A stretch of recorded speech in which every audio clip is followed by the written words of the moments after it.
नाम परिवार गुरु साहिब जी। हाँ जी महाराज। ਇੱਕ ਓੰਕਾਰ ਸਤਿਗੁਰ ਪ੍ਰਸਾਦ। ਅਥ 12ਵਾਂ ਅਧਿਆਏ ਆਰੰਭ। ਦੋਹਰਾ। ਬ੍ਰਿਧ ਅਵਸਥਾ। ਦੁਆ ਦੁਆਦਸ ਦਸੇ। ਪਾਂਚ ਛੰਦ ਕਰ ਨਿੰਦ। ਦੁਖ ਨਿਰਾਦਰ ਚਿੰਤ ਨਿਧ। ਬਿਨ ਪੌਰਖ ਮਤ ਮੰਦ। हाँ जी। अब 12वां अध्याय आरंभ हो रहा है। तो इस 12वें अध्याय में वृद्ध अवस्था का 5 छंद जो वृद्ध अवस्था की निंदा के ऊपर 5 श्लोक जो अपने भर्तृहरि जी महाराज जी ने लिखे हैं, अब उसी की व्याख्या कवि हरदयाल जी महाराज 12वें अध्याय में करेंगे। तो भाई, दुख निरादर चिंत निध। कहते हैं भाई, दुख निरादर और चिंता का खजाना जो है, और बिन पौरख मत मंद। बिन पौरुष, पौरुष जो पुरुष की शक्ति है उसके बिना, और मति को नष्ट करने वाली ये अवस्था वृद्ध अवस्था होती है। तो अब उसकी निंदा जो है कि भाई वृद्ध अवस्था में क्या क्या अवगुण होते हैं, और क्यों वृद्ध अवस्था इतनी बुरी है, ये बात अब हमें कवि जी आगे बता रहे हैं। हाँ जी। ਕਬਿਤ ਜਰਾ ਕਰ ਸੇਤ ਬਾਰ ਨਾਰ ਕੋ ਨਿਹਾਰ ਨਾਰੇ ਕਰੇ ਤਾਹੇ ਤਿਰਸਕਾਰ ਭਾਗੇ ਫੇਰ ਨਾਰ ਕੋ।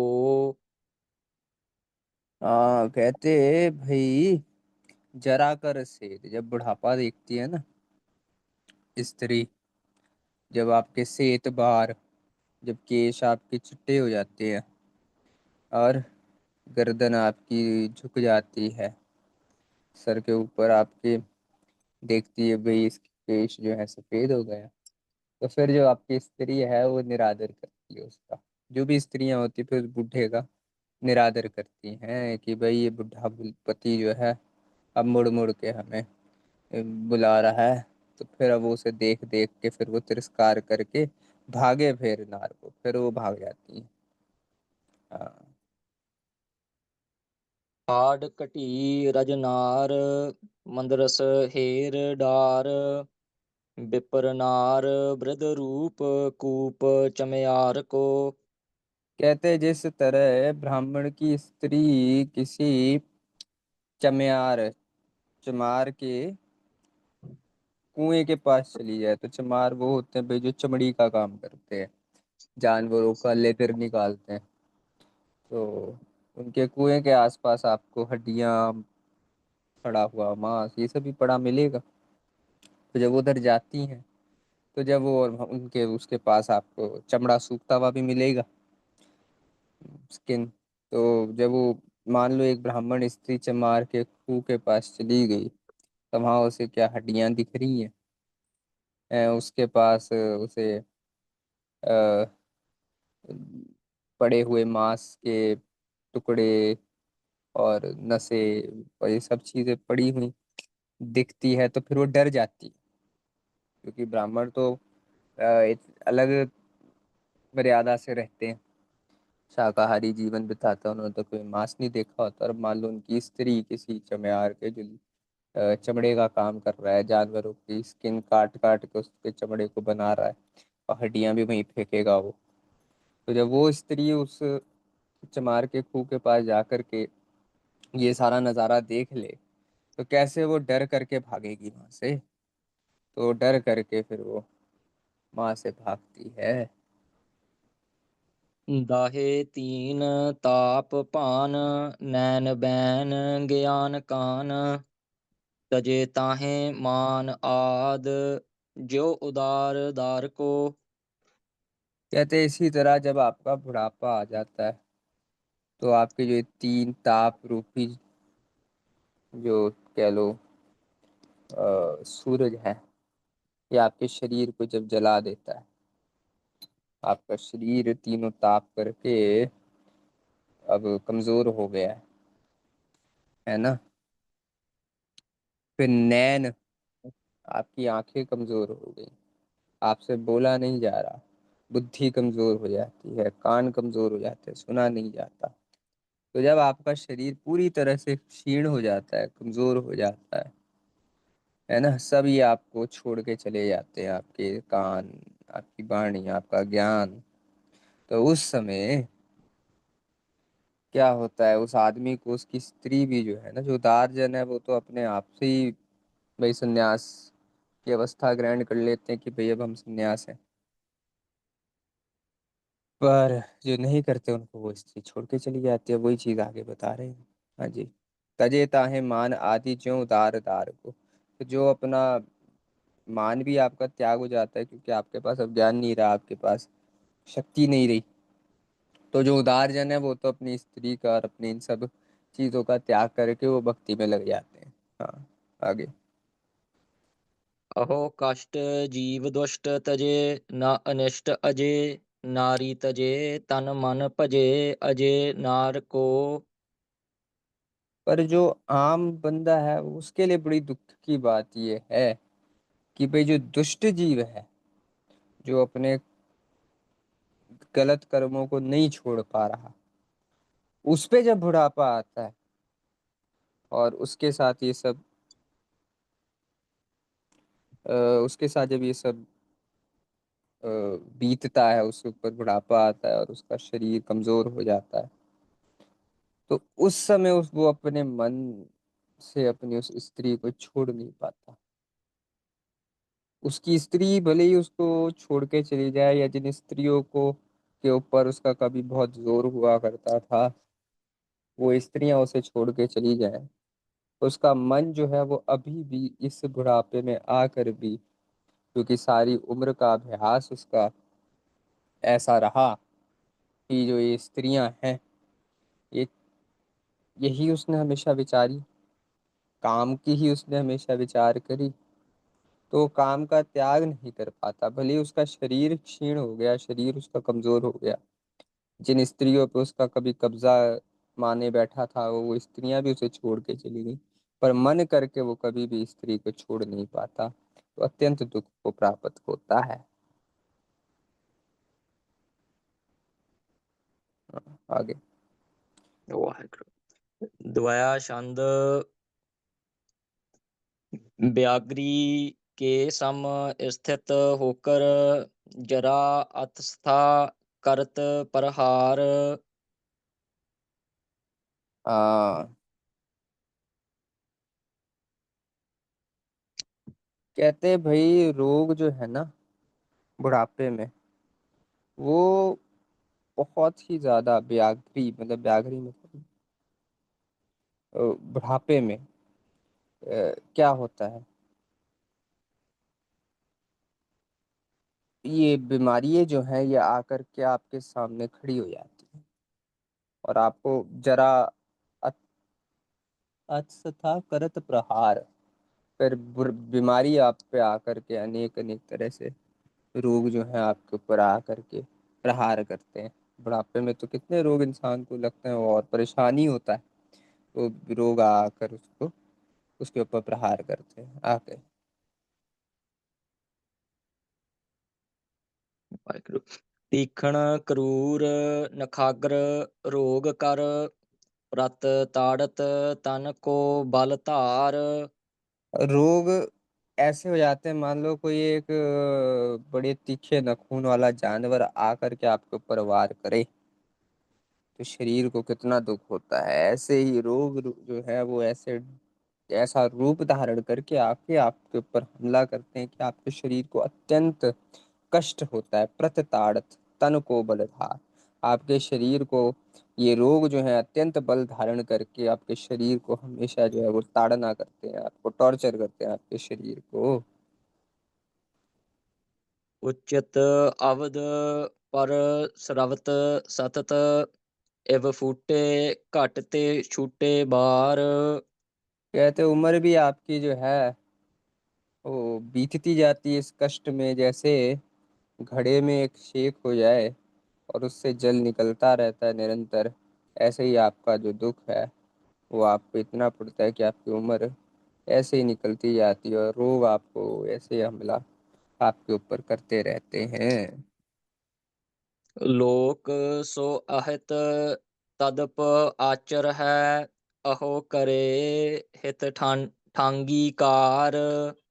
फिर आपके जो साथ के लोग हैं, आपके जो संबंधी हैं, बुढ़ापे में बुजुर्ग जो हो, जब इंसान हो जाता है, उसके फिर जो बच्चे हैं, पोते पोतनी और जितने संबंधी हैं, कोई फिर उसकी इज्जत भी नहीं करता। हर कोई उसका निरादर ही करता है। फिर भी जो ये बंदा है, जो बुढ़ापे में आ गया, लोग उसे मार रहे हैं, उसके बच्चे उसका निरादर करें, वो फिर भी चाहता है कि भाई मैं इनके भले का कुछ काम कर दूं। तो कहते हैं यार, बड़े आश्चर्य की ये बात है, अहो हाय, ये बड़े आश्चर्य की बात है कि भाई वो अपने हित को नहीं अभी भी मान रहा कि भाई अब मेरे पे बुढ़ापा आ गया, मेरा हित ये है कि मैं भक्ति कर लूं, भजन कर लूं और परमात्मा की सेवा में लग जाऊं और अपने हृदयस्थ जो परमात्मा है, वाहिगुरु है, उसका मैं ज्ञान कर लूं, उसको मैं एक्सपीरियंस कर लूं अपने हृदय में। वो ये इच्छा तब भी नहीं रखता, बुढ़ापे में इतना कष्ट झेलने के बाद भी वो फिर भी यही चाहेगा भाई मैं कुछ कर लूं, मेरे बच्चों का भला हो जाए। बच्चे, एक जगह भावरस अमृत में कथा आती है कि बुजुर्ग हो गया है, बच्चों ने उसे घर के बाहर बिठा दिया कि भाई अब तू कुछ और काम नहीं कर सकता हमारे घर की, तू रक्षा कर। उसको खाने को भी कुछ नहीं दे रहे, जो घर में रोटी जल जा रही है वो उसको दे रहे हैं, जिसकी दांत नहीं है, उससे चबाई भी नहीं जा रहा वो खाना। और फिर भी वो ये सोच रहा कि मैं अपने बच्चों के लिए कुछ कर दूं। वो फिर भी ये नहीं सोच रहा कि ये देखो संसार इतना झूठा है, जिनको मैंने पाला वो भी मेरे अपने नहीं हो रहे, तो मैं ये देखूं कि मेरा अपना कौन होएगा। तो फिर भी जो है वो अपने बच्चों के लिए ही कुछ ना कुछ सोचता है कि भाई मैं इनका कुछ भला कर दूं। तो ये बड़े आश्चर्य की बात है कि बुढ़ापे में, क्योंकि पूरे जीवन भर आपका अभ्यास ऐसा बना रहा कि आपने समय ही नहीं दिया कि भाई मैं अपने आप को जानूं, मैं कोई धर्म के कार्य में लगूं। तो बुढ़ापे में आकर के, क्योंकि तब जवानी में बोलता रहा भाई ये तो धर्म कर्म भजन बंदगी, ये तो बुढ़ापे का काम है, बुढ़ापे में करेंगे। पर जब पूरे जीवन भर अभ्यास ही आपका भजन बंदगी का नहीं रहा, तो बुढ़ापे में भी नहीं होगी। अभ्यास तो बुढ़ापे में उस वही चीज हो सकती है जिसका अभ्यास आपने पूरे जीवन में करा हो। तो फिर पूरे जीवन भर तो वो यही करता रहा कि भाई मैं स्त्रियों के साथ संबंध बना लूं, मैं अपने बच्चों के लिए कुछ कर दूं, मैं ये कर लूं, वो कर लूं। तो जब बुढ़ापा आया तो अभ्यास होने की वजह से वो वही चीजें करता रहता है। हाँ, आगे। मनोज छंद सो कच्चे सब अंग, विभंग सो चाल। कहते पुन हैं सार पृष्ठ वाहिगुरु। कहते हैं सुकचे सब अंग, विभंग सुचार। कहते हैं सारे आपके अंग जो हैं वो सिकुड़ जाते हैं बुढ़ापे में आकर के। सारे अंग सिकुड़ जाते हैं, उनका फंक्शन कमजोर हो जाता है। फिर आपके हाथ पैरों की चाल बिगड़ जाती है, बंदा चल नहीं पाता ठीक से।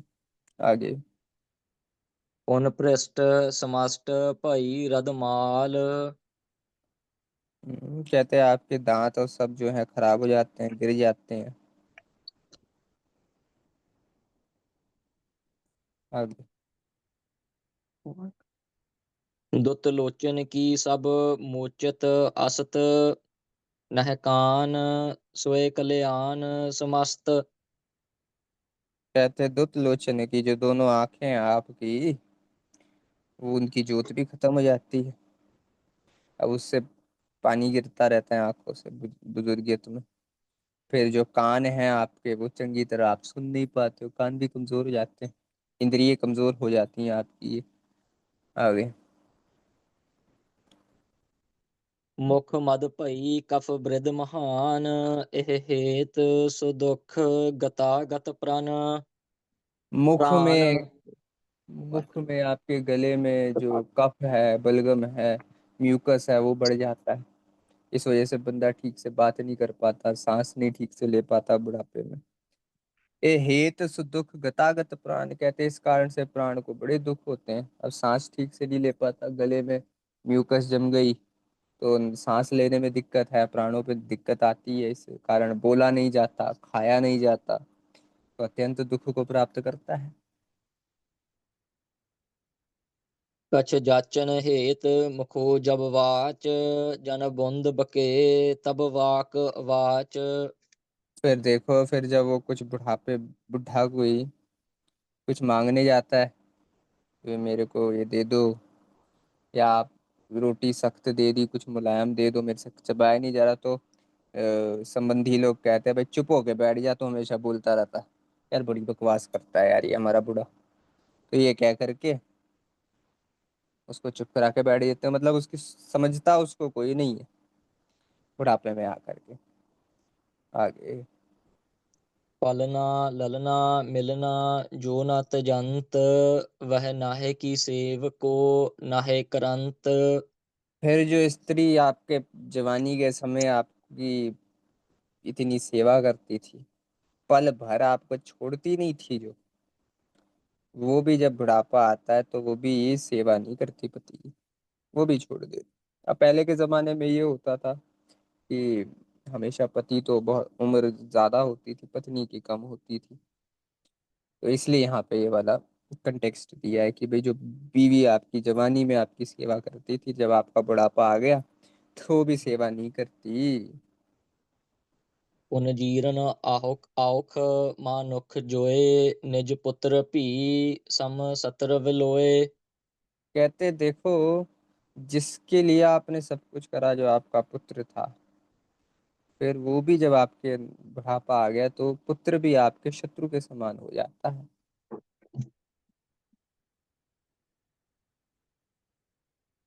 आगे। तिनके दुर बायक सायक संग, उर भेदत भी न तजे तिन संग। कहते अब इनके, अब अपनी स्त्री के, अपने बच्चों के इतने कष्ट वाले वो वचन सहारता है बंदा, जैसे मान लो तीर आके छाती में बजते हो, ऐसे वचन जो है वो बच्चे छड़ते हैं ऐसे बुजुर्गों के लिए। और उनकी बड़ा उनको दुख होता है कि भाई देखो, जिसके लिए मैंने अपनी सारा जीवन लगा दिया, ऐसे बच्चों के लिए, ऐसी स्त्री के लिए जो मैं सब कुछ करता रहा, अब बुढ़ापे में आकर के जब मैं इनके लिए कुछ नहीं कर पा रहा, तो ये मेरे को कितना बुरा बुरा बोलते हैं मेरे साथ, कितना मेरा अनादर करते हैं। तो उसको बड़ा दुख होता है, उसकी छाती में मान लो तीर बज रहे हो, उसे ऐसा हो जाता है। पर फिर भी वो उनका साथ नहीं छोड़ पाता, रहता वो उनके साथ ही है कि भाई है तो मेरे बच्चे ही, छोड़ क्यों दूं मैं इन्हें।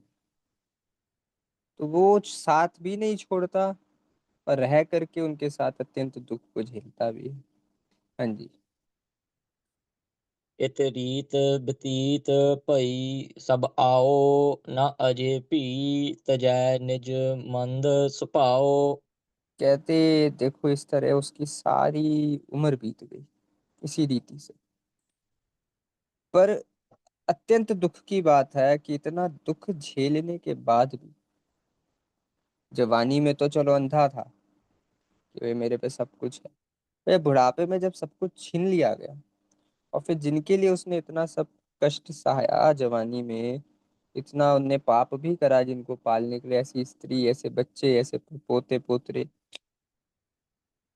वो अंत में बुढ़ापे में उसका अनादर कर रहे हैं, कभी उसको पीट रहे हैं, कभी कुछ बोल रहे हैं, कभी कुछ कर रहे हैं। तो इतना अनादर सहने के बाद भी जो है वो अपने स्वभाव को नहीं छोड़ रहा, उसका अभी भी जो अटैचमेंट है, अभी भी जो मोह है, वो अपने इन्हीं बच्चों में, उसी घर में, और इन्हीं सब चीजों में लगा हुआ है। वो बुढ़ों के पास जाकर के बैठो, अ- कई हैं जो भोजन बंदगी में लग जाते हैं, बट मेजोरिटी अगर बुजुर्गों के पास जाके बैठो तो कई तो वही अपनी पुरानी बातें सुनाते रहेंगे, जी मैं ऐसा होता था, मैं ये करता होता था, मैं ये करता था। वो उसी सब अब उसी में अभी जी रहे हैं, वो अपना स्वभाव अभी भी नहीं छोड़ पा रहे। तो नहीं छोड़ पाता ऐसा बंदा, तो ये बड़े ही दुख की बात है। दोहरा जरा अपाओ न हो सके, जरा अवस्था माहे, भव सागर के तरण को तरुण अवस्था आहे। इसलिए कहते हैं भाई देखो, बुढ़ापे को संवारने का उपाय बुढ़ापे में नहीं हो सकता, वृद्ध अवस्था में नहीं हो सकता। इस संसार से अगर आपने तरना है, पार लगना है, मुक्ति को प्राप्त करना है, अपने हृदय में परमात्मा का एक्सपीरियंस लेना है, तो आपको जवानी की अवस्था चाहिए। जवानी ही समा है, तरण अवस्था ही है।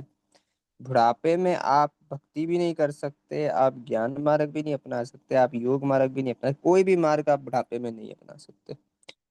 अपनी मुक्ति के हेतु के लिए आपको जवानी अवस्था में ही अपना साधन करना पड़ेगा। बुढ़ापे को संवारना है तो जवानी में को संवार लो।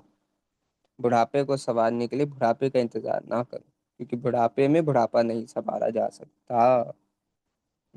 कवित आनन की चब वली गणों कर टली, गली कानन की गली बल अंको मैं न पास है। कहते देखो, आनंद की छब, जो मुख की आपकी छवि इतनी सुंदर हुआ करती थी, वो टल गई, खत्म हो गई, गल गई, समाप्त हो गई। अब आपका मुख सुंदर नहीं रहा। कानन की गली बल अंकों में न भास है। कान की जो गली, जो कान के सुनने का रास्ता है, ये भी गल गया। अब आपको सुनाई भी कुछ नहीं देगा।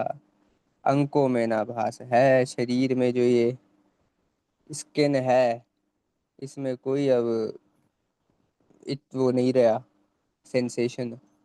आंखों की रोशनी खत्म हो गई, नाक से सूंघा नहीं जा रहा, जबान में स्वाद नहीं रहा। शरीर के जितने अंग हैं आपके, सब कमजोर हो गए। किसी में अब शक्ति नहीं बची, सब गल गए। लोयना के माहे कछु लोए न परे स्वच्छ, रसना मोह रस नासो नास कला नास है। हाँ, लो लोइना में, आंखों में कोई अब दिख नहीं रहा, आंखें कमजोर हो गई। जीभ में आपको, रसना में आपको कोई रस नहीं मिल रहा, है ही नहीं अब जबान में, नाक में कोई आपको गंध नहीं आएगी। हाँ। केस पयो उजर न रहयो कछ उजर, जवानी गई उजर न सास को बिसास है। केश आपके उजड़ गए, झड़ गए, चिट्टे हो गए, कुछ चारा आपके पास बचा ही नहीं उसको संभालने का। जवानी उजड़ गई, अब सांस का कोई भरोसा नहीं, कब आखिरी सांस आया है, कब है अभी अंदर सांस गई दोबारा बारी ना आई, कब क्या हो जाए, अब कोई भरोसा बचा नहीं। शरीर कमजोर हो गया, क्या पता अगला कदम चले डिग जे, सर पे चोट लग जाए, मर जाए। अब कुछ नहीं बचा आपके पास, अब कभी भी मरने को आ गए हो आप। रसना तो अनंत अंत भयो है, संगात सब शांत भई शांत, नह शांत भोग आस है। तृष्णा तो अनंत, अंत भयो है संघात। कहते सब कुछ नाश होने को आ गया, सारे इंद्रियों का अंत हो चुका है, बट जो मन में तृष्णा है ना, वो अभी भी बहुत है, उस वो अनंत है आपके अंदर, उसका नाश नहीं हो रहा।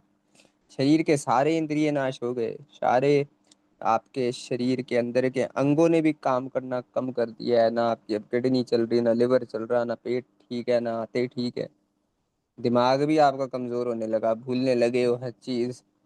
और जो अंदर तृष्णा है, बस ये तृष्णा जो है, ये नहीं खत्म हो रही। ये अत्यंत अनंत होकर के ना, खूब भंडारा भर के आपके अंदर मन में बैठी हुई है। बाकी सबका नाश हो गया। कभी शांत भाई शांत न है, शांत होगा। कहता अब जो है, शरीर शांत होने गया, बट आपके अंदर शांति नहीं है। शांति आपकी नाश हो गई। कल्पता रहता है बुढ़ा, क्योंकि अब करने को कुछ कर नहीं पा रहा, पर अंदर तृष्णा की आग है, चाह रहा है कि मैं कुछ कर लूं, पर शरीर साथ नहीं दे रहा। तो उस समय सोचो उसको कितना क्रोध आ रहा होगा, कितना उसका मन विचलित हो रहा होगा, कि जब मन में तृष्णा है, चाह रहा है कि मैं कुछ करूं, पर शरीर कह रहा है भाई अब तो मैं क्षीण हो गया, अब मैं कुछ करने के लायक हूं ही नहीं। तो फिर वो कल्पता है बुढ़ा, तो परेशान होता है। हम्म। कवित तन बृध पाए ते न बृध पाई भोग इच्छा, मन में जो भोगन की कोट मन रत है। कहते बुढ़ापे शरीर में, अब शरीर कुछ करने के योग्य नहीं है, पर जो भोगों की इच्छा है, वो नहीं खत्म हुई। अब ये हो रहा है कि मन में भोगों की प्रीति बढ़ रही है कि हाँ ये मेरा पोतरा है, हाँ ये मेरे बच्चे हैं। अब मेरा शरीर काम नहीं कर रहा, मैं बच्चा अपना ब्याह लूं, तब मैं सुखी से मर जाऊं। फिर बच्चा भी आया गया, फिर सोचता पोतरे का मुंह देख लूं तब सुखी से मर जाऊं। फिर पोतरा हो गया तो कुछ समय अपने पोतरे के साथ खेलो, और सारी इच्छाएं बढ़ती रहेंगी उसके अंदर। भोग जो है, उनकी इच्छाएं और बढ़ रही हैं।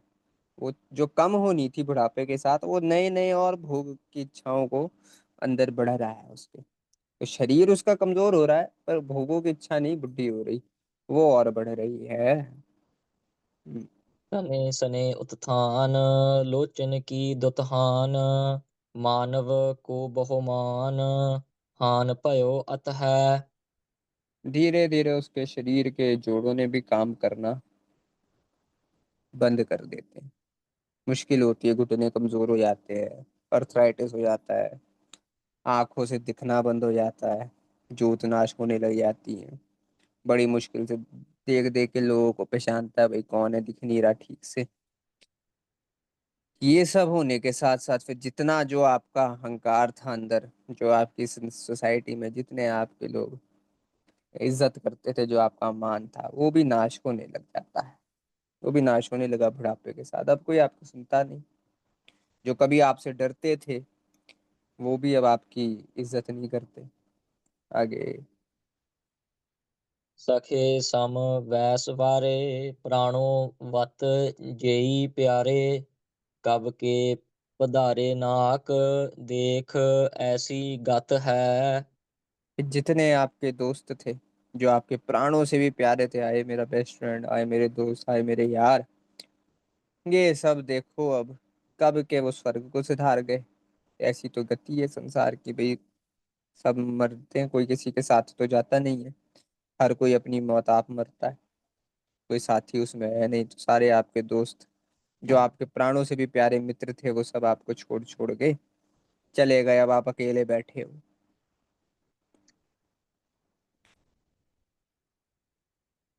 आगे। वाहिगुरू।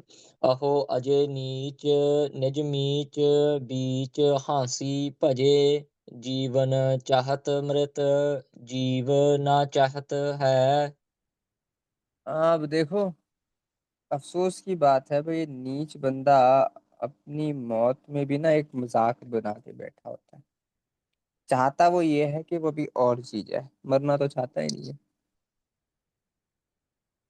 अब मौत चाह रही है भाई मैं इसके जीवन को छीन लूं, और ये चाह रहा है कि भाई मेरे को जिंदगी मिल जाए।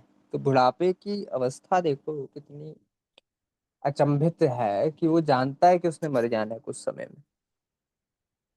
बुढ़ापे में तो पता ही है भाई, वो खुद ही बोलता है कई बार, यार मैं कितने दिन का मैं मानूं, अब मैं बुढ़ापा आ गया, मैं मर जाऊंगा। पर इच्छाएं नहीं उसकी मरती। और बुढ़े को बोलो कि भाई ठीक है मर जाएगा, चल आज ही मर जा, कहेगा अभी क्यों मरूं, अभी तो मैंने अपने पोतरों को देखना है।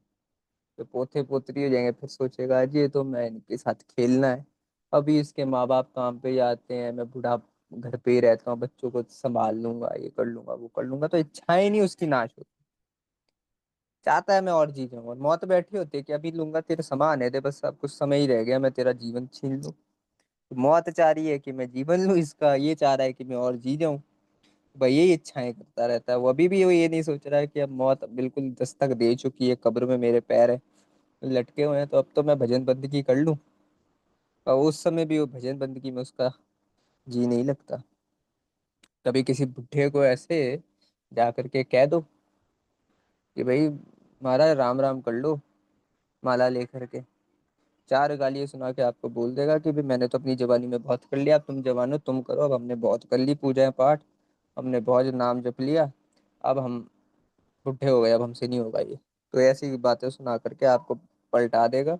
और फिर वो उसी इन्हीं इच्छाओं में, इन्हीं भोगों की इच्छाओं में वो लगा रहेगा। अब शरीर में दम नहीं है कि वो उन भोगों को भोग सके। पर मन उसका यही होगा कि आज मेरे को खाने में कोई मालपुआ मिल जाए। शरीर में उसको डायबिटीज हो गई है, पर इच्छा उसकी मिठाई खाने की खत्म नहीं होगी। तो ये बुढ़ापे का एक विचित्र दुख जो है, वो कभी हरदयाल जी महाराज ने जो सवैये, जो श्लोक भर्तृहरि जी महाराज ने लिखे, उसकी व्याख्या करके कवि हरदयाल जी महाराज ने हमको यहाँ पे समझाया है। और इसका मेन जो इस पूरे अध्याय का जो निचोड़ है, वो यही दोहरे में जो हमने पीछे पढ़ा, वो यही है कि बुढ़ापे में आपको बुढ़ापे का उपाय नहीं मिलेगा। अगर आपने इस संसार को संसार सागर को से तरना है, अगर आप मुक्ति की इच्छा आपके अंदर है, आपको अपनी आत्मा का एक्सपीरियंस चाहते हो कि भाई मैं अपने हृदय में ही परमात्मा को जान लूं, उस अद्वैत का अनुभव कर लूं, तो वो आपको जो है वो जवानी में ही हो सकता है, बुढ़ापे में नहीं होगा। तो इस करके बुढ़ापे का उपाय जो है वो जवानी में है। अगर आपने अपनी जवानी को संवार लिया, अगर आपका जवानी में आचरण अच्छा रहा, भजन बंदगी में लगे रहे, गुरु से जुड़े रहे, तो आपका बुढ़ापा बहुत अच्छा जाएगा। अब देखो जो जवानी में बड़े नियमों के साथ रहते हैं, धर्म के अनुसार जो रहते हैं, तो वो बुजुर्गियत में वो आनंद में ही रहते हैं, भले ही उनके बच्चे उन्हें परेशान करें, भले ही उनको कोई छोड़ के चले जाए, वो अपने आनंद में रहते हैं। पर जो बंदा जवानी में ही इन सब चीजों से अटैच रहता है और भजन बंदगी में नहीं लगता, तो फिर बुढ़ापे में भी दुख को प्राप्त करता है। तो जितना ये दुख बताया बुढ़ापे का, हमें इसीलिए बताया गया कि भाई बुढ़ापे में आप साधन नहीं कर पाओगे कुछ। कई लोग बोलते हैं भाई बुढ़ापे में भजन बंदगी कर लेंगे, तो वो आप नहीं कर पाओगे, क्योंकि शरीर आपका साथ नहीं देगा, आपकी दिमाग भी आपका साथ नहीं देगा, आप चीजें भूलने लग जाओगे, आपको कोई ना कोई बीमारी हो जाएगी, अल्जाइमर हो जाएगा, कुछ हो जाएगा, डिमेंशिया हो जाएगा, आपका दिमाग भी आपका साथ नहीं देगा। आपको वही चीजें याद आएंगी जो आपने जवानी में करी है। अगर जवानी में आपने भक्ति करी तो आपके दिमाग में भक्ति रहेगी, अगर जवानी में आपने भोगी भोग है तो आपके दिमाग में भोग ही रहेंगे। और फिर आप दुख को भी प्राप्त करोगे, क्योंकि तब आपका शरीर काम नहीं करेगा। जवानी में तो शरीर काम कर रहा है, आप हाथ पैर मार के लगे हुए हो अपने भोग की इच्छा के लिए। तो बुढ़ापे में वो भोग पूरा नहीं कर पाओगे, क्योंकि आपका शरीर काम नहीं कर रहा, आप हाथ पैर नहीं मार सकते फिर कुछ करने के लिए। फिर आप बस पड़े हुए भोग की इच्छा की उस तृष्णा में जलते रहोगे। आपको पता है आपको वो भोग प्राप्त नहीं होना, पर इच्छा इतनी है कि आप बस उस चीज को देख कर जलते रहोगे, और फिर आप और अत्यंत दुख को प्राप्त करोगे। तो ये चीज यहाँ पे हमें 12वें अध्याय में शिक्षा जो है भर्तृहरि जी महाराज और कवि हरदयाल जी महाराज ने ये दी है। हाँ जी। सोरठा दुख अनेक को गेह, बिना विवेक विवेक कर, निंद जर्जरो देह, भयो इति श्री द्वा दसो। कहते बिना विवेक के ना, ये चीज आप अपने दिमाग में बिठा लो कि बिना विवेक के ये जो शरीर है आपका, ये जो घर है आप, ये जो आपका जीवन है, ये दुखों का घर है। बिना ज्ञान के आप दुख को ही प्राप्त करोगे।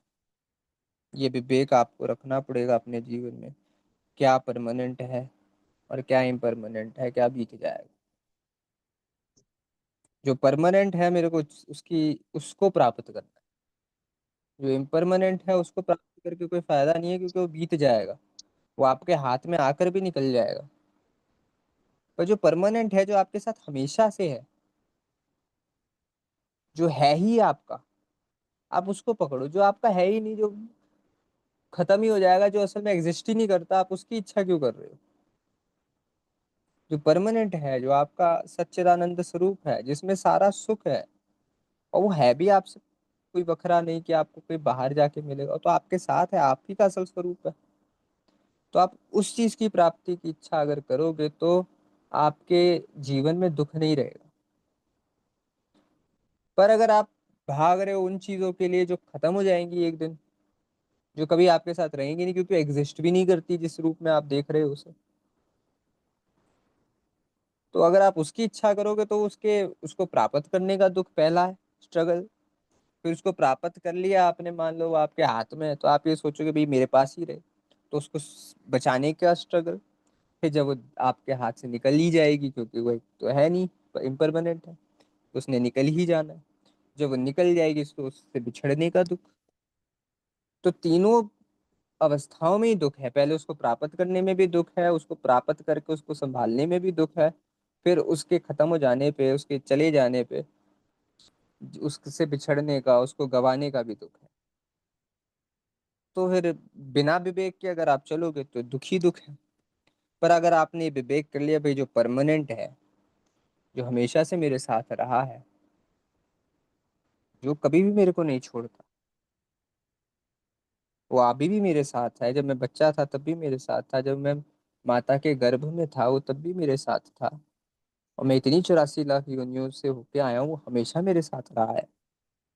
वो जो मेरा असल स्वरूप है, जो सच्चिदानंद रूप है, जो मेरी पालना कर रहा है, जो असल में जो मैं बाहर सुख ढूंढ रहा हूँ, और वो हल्का सा मेरे को जो झलक मिलती है कोई भोग को प्राप्त करके, आनंद की, तो मैं तो ये सोच रहा हूँ मेरे को उस पदार्थ से मिल रही है, पर वो आनंद की झलक तो मेरे अंदर से प्रकट हो रही है।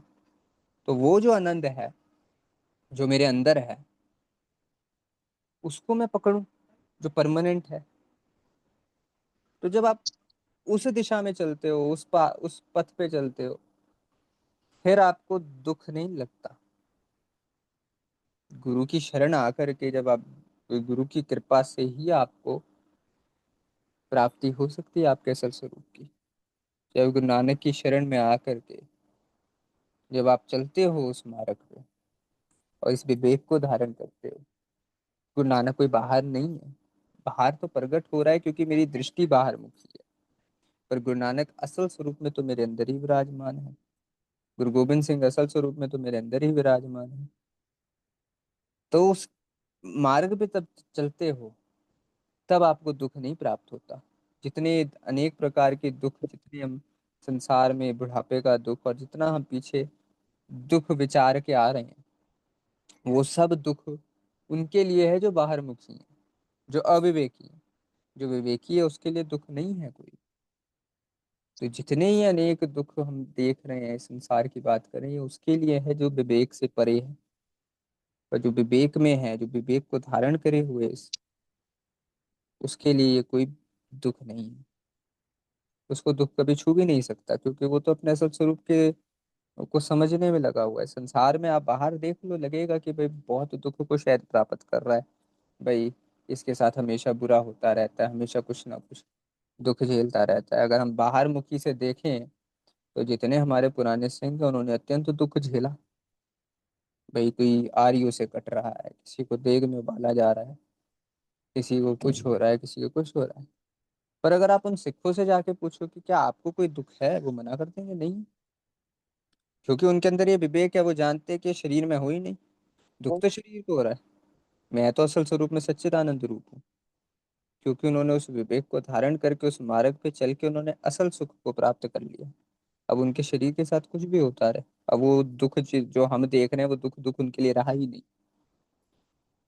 पर जो अविवेकी है, वो एसी के कमरे में रहकर भी, मखमल के बिस्तरों पर रहकर भी वो बोल देगा कि मैं दुखी हूँ, क्योंकि वो यही माने बैठा है कि सुख कहीं बाहर है। तो इसलिए अनेक दुख वो झेलता है। तो इसलिए यहाँ पे जो है निंदा करी गई है। इस तरह की निंदा जो है वैराग शतक में पूरे में आई है, और 12वें अध्याय में भी यही निंदा, कि तुम बाहर मुखी होकर के अगर जी रहे हो, तो ये देख लो तुम्हारे बुढ़ापे में भी कितना दुख है। तुम देख लो कि तुम स्त्री के साथ हो, तो उस स्त्री का साथ भी कितना बड़ा दुख है। तुम संसार में विचर रहे हो, जवानी में हो, उस जवानी में तृष्णा जो आपकी है, वो भी देखो कितना बड़ा दुख है, क्योंकि आप बाहर मुखी हो। अंतर्मुखी हो गए, अपने अंदर अपने आप को पहचानने में लग गए, तब फिर ये दुख आपके लिए नहीं है। क्योंकि आप फिर ये देखोगे ये सब तो इम्परमानेंट है, मान लोगे, एक्सेप्ट कर लोगे, और जो परमानेंट है उसको भी एक्सेप्ट करके आप उसकी इच्छा कर लोगे, और उस मार्ग पे चलने लगोगे कि आपको वो परमानेंट का एक्सपीरियंस हो जाए। तो फिर ये बात करते हुए, ये निंदा करते हुए, 12 अध्याय की यहाँ पे, 12वें अध्याय की 2 + 10 द्वादश, यहाँ पे समाप्ति करते हैं। वाहिगुरु जी का खालसा, वाहिगुरु जी की फतेह।